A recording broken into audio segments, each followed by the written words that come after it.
It's a pleasure to be here, and let me share my screen.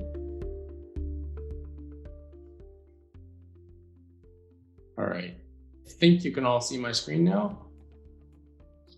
Good, excellent. So with that, let's move on.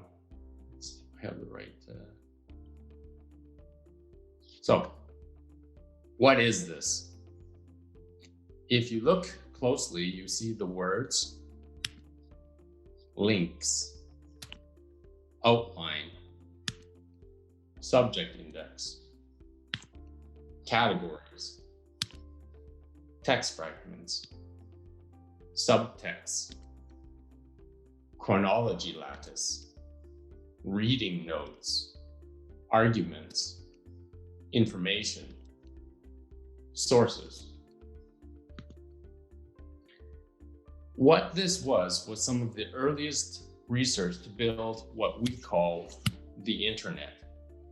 Project Xanadu, founded in 1960 by Ted Nelson, was the very first hypertext project working towards architecting the internet. It was particularly or partially released in 1998 after almost 40 years, and only in 2014, 55 years after it started, was there a working deliverable. Wired magazine called Project Xanadu the longest running vaporware story in the history of the computer industry. But what Xanadu represents is the original sin of the internet. Xanadu represents our collective inability to solve the biggest challenge that has ever faced the internet. And that challenge, and what is that challenge that we failed at?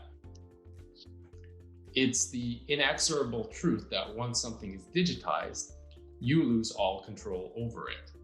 Anything digital can be copied perfectly, stored for virtually nothing, shared, and reproduced endlessly, all while the attribution to the original creator and owner is stripped away.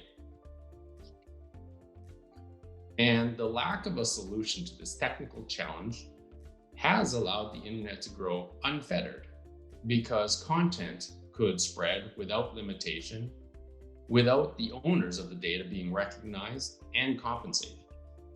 Internet usage exploded all over the world in the past 30 years since Tim Berners-Lee released the World Wide Web, technology that kicked off the adoption of the internet. And we're now at the point in 2021 that even though large parts of the world still do not have clean running water, roads, or reliable electricity, that still almost every person on Earth has been able to use the internet. We use the internet for connecting with our family, friends, and colleagues. We conduct vital commerce.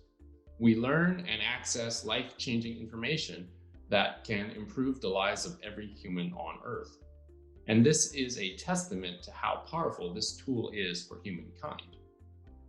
But with the wonderful and delightful advantages, there's also disadvantages.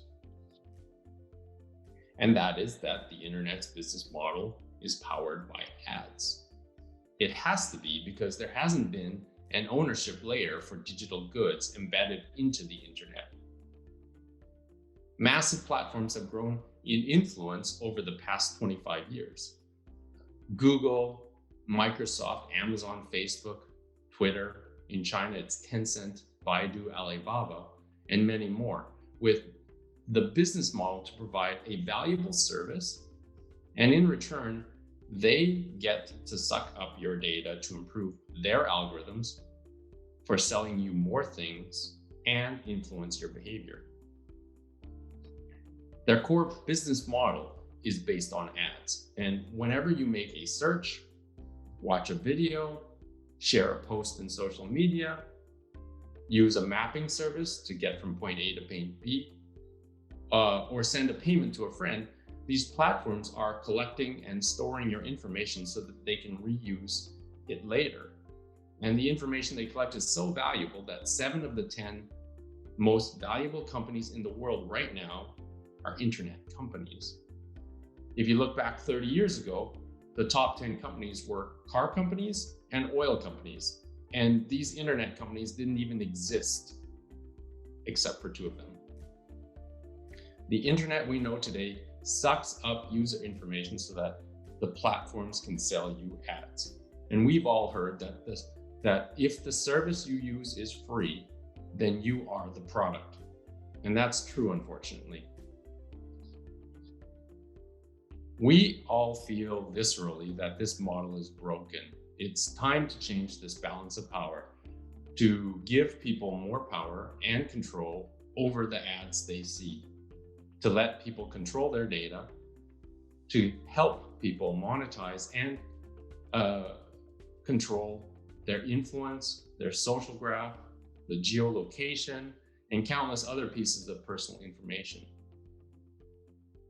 Crypto is not only about taking back control of your money, it's also about taking back control of anything else that has been digitized. And this includes your identity, your social interactions, the ads you see, and the rest of your data. Because crypto is the missing ownership layer for the internet. It allows digital value to be shared while giving the value a history and provenance that can be attributed back to the original creator. And crypto fixes this original sin of the internet.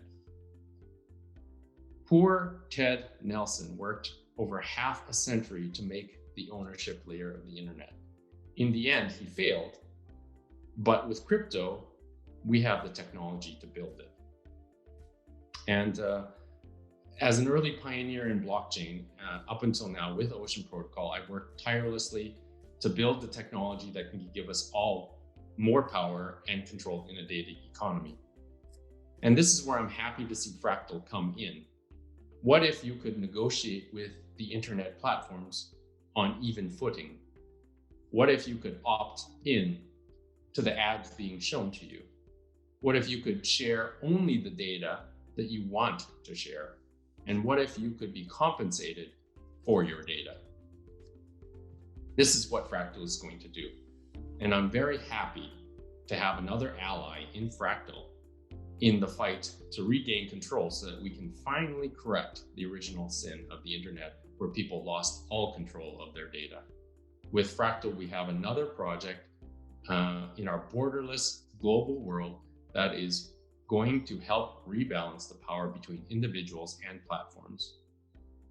I thank you for your support and for joining us on this mission, and I wish Fractal all the best in their journey forward. Thank you.